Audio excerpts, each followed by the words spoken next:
여러분 안녕하십니까. 여수 MBC 뉴스투데이입니다. 전국의 매실 재배 면적이 급격히 증가하면서 지역의 매실 산업이 위기에 놓였습니다.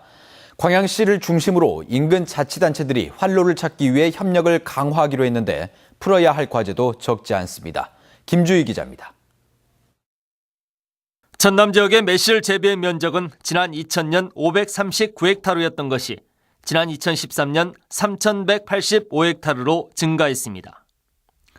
재배 면적의 증가로 매실 생산량도 지난 2000년 3799톤이었던 것이 지난 2013년 24,944톤으로 크게 늘어났습니다.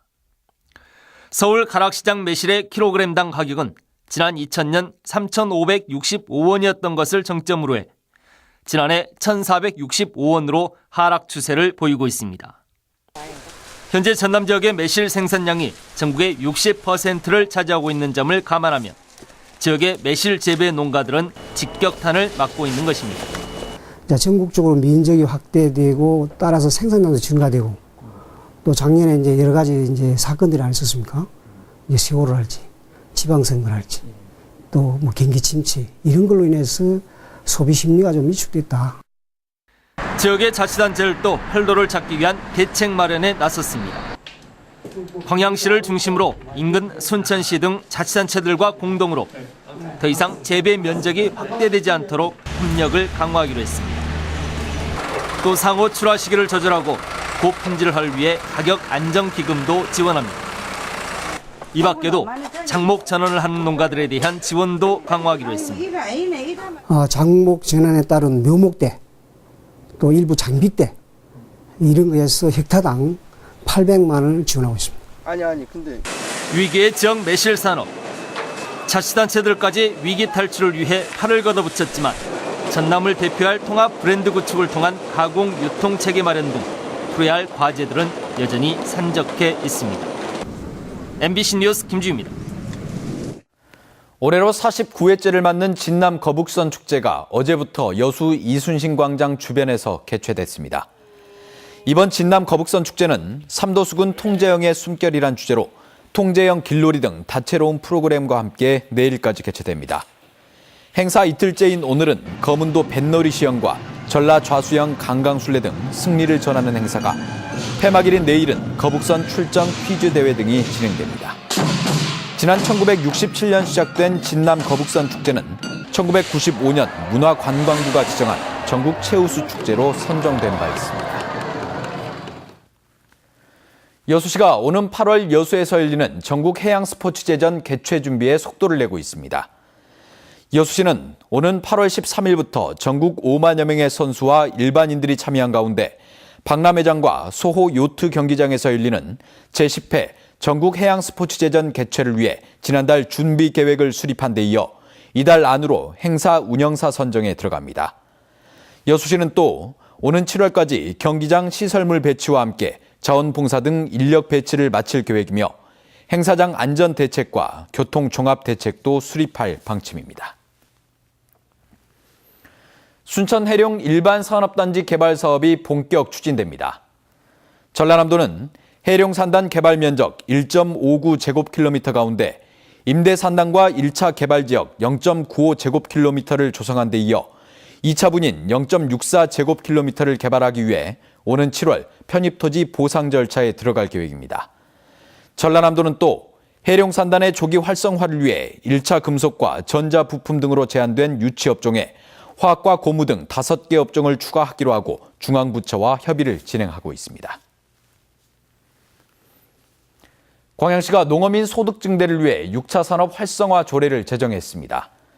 광양시는 지역 농수산물의 경쟁력 강화를 통한 주민 소득 증대를 위해 지난달 29일 광양시 식품산업 육성 및 지원 조례를 제정해 입법 예고하고 오는 18일까지 주민들의 의견을 듣기로 했습니다. 이번 조례는 지역의 식품산업 육성과 농업인들의 농구의 소득원 개발 등을 명문화하고 있어 지역 농업의 부가가치를 높이는 데 도움이 될 전망입니다. 순천대학교가 총장 후보자 정책 검증과 관련해 시민 의견을 수렴합니다. 순천대학교 총장 후보 추천관리위원회는 시민들과 대학 구성원 등을 대상으로 오는 20일 예정된 후보자 공개 토론회에 사용할 질문을 공개 접수한다고 밝혔습니다. 질문 분야는 대학 발전 방향과 당면 과제, 재정 복지, 교육 연구 등 3개 분야이며 대학 홈페이지에 게시된 양식을 작성해 이메일로 제출하면 됩니다.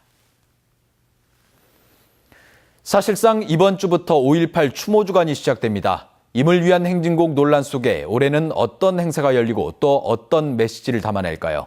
정용욱 기자입니다. 올해 5.18 35주년 기념식도 파행이 우려됩니다.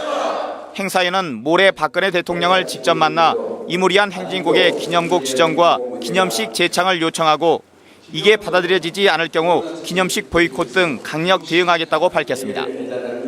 5월 3단체 등과 함께 정부 정사에 불복하고 저항하는 공동 행동을 전개해 나갈 것이다. 하지만 정부가 갑자기 입장을 바꿀 가능성은 높지 않아 기념식이 정상적으로 치러지긴 어려워 보입니다. 추모 주간에 열리는 5.18 기념행사는 시민이 기획하고 참여하는 시민 참여형 축제로 열립니다. 오는 17일 금남로 광장에서는 광복 70주년, 분단 70주년을 맞아 민주주의와 통일을 키워드로 1980년 민족 민주화 성회를 재현하는 시민 직접 민주주의 참여 행사가 잇따라 열립니다. 지난해 취소됐던 전야제도 부활에 세월호 유가족과 함께 5월 정신을 계승해 나갑니다. 오카리나 모임, 합창단 모임 이런 것들이 다 전야제 장에 몰려지고요. 또 세월호 가족 아픔을 함께하기 위해서 가족들도 함께하고. 또 오는 8일에는 5월 어머니상 시상식이, 15일에는 5월길 순례 행사와 세계 인권도시 포럼이 개최되고 16일에는 5월 창작가요제와 5월 문학제 등이 열려 추모 분위기를 고조시킬 예정입니다. MBC 뉴스 정용욱입니다. 조선업계의 인력 구조가 대기업 물량에 따라 좌우되면서 중소업체들이 때 아닌 인력난에 시달리고 있습니다. 하지만 또 다른 쪽에서는 구조조정을 걱정해야 하는 처지에 놓여 있습니다. 최진수 기자가 보도합니다.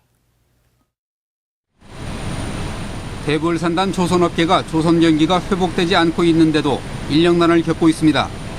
현대사무중공업이 반잠수 시추선구와 원유 생산 저장 설비 등 특수선 공정에 쫓기면서 선박 내부 전기와 장치 등의 의장시설 인력을 크게 늘렸기 때문입니다. 현대사무에 따르면 지난해 8월 10,000명이던 협력업체 인원은 현재 12,000명으로 늘었습니다. 중점적으로는 울산, 거제, 이런 부산 등지에서 인원을 수급해 오고 있는 실정이고 일부 또 대불에서도 조금은 인원이 참여를 했으리라 봅니다. 영세한 규모의 대불산단 조선업계는 많지 않은 인력이 빠져나가도 공동의 차질을 빚을 수 있습니다. 대불산단 중소조선업체들은 이처럼 인력난을 걱정하고 있지만 현대사무 협력업체 인력들은 구조조정을 걱정해야 하는 처지에 놓여 있습니다. 현대사무는 특수선박의 공정을 6월 중으로 끝낼 예정이어서 하반기에는 수천 명의 협력업체 인력이 줄어들 것으로 우려됩니다. 현대사무는 지난해 31척을 신규 수주하고 작업 차량이 90척에 이르러 특수선박 공정이 끝나도 상선 등의 공정에 투입할 수 있다는 입장입니다. 그러나 의장 등 일부 공정에 인력이 집중된 상황이어서 협력업체 인력 감축은 불가피할 전망입니다. 일감을 따라 기술자들이 움직이는 조선업체의 특성상 중소조선업체의 인력 수급난은 쉽게 해소되기 어려운 구조입니다. MBC 뉴스 최진수입니다. 순천교도소는 직업훈련 교육을 받고 있는 여성 수영자 14명이 2015년 도배기능사 시험에 응시해 전원 합격했다고 밝혔습니다.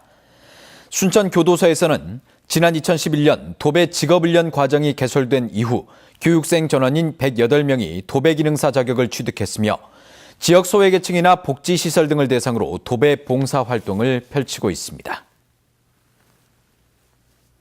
광양시가 지역 예술인들의 작품을 구입합니다. 광양시는 지역 예술인들의 창작활동 지원을 위해 지역에서 활동하고 있는 예술인들의 한국화와 문인화, 서양화, 서예, 조각공예, 사진 등의 작품을 구매하기로 하고 오는 11일부터 5일 동안 접수를 받습니다. 주의하셔야겠습니다. 지금 서해안과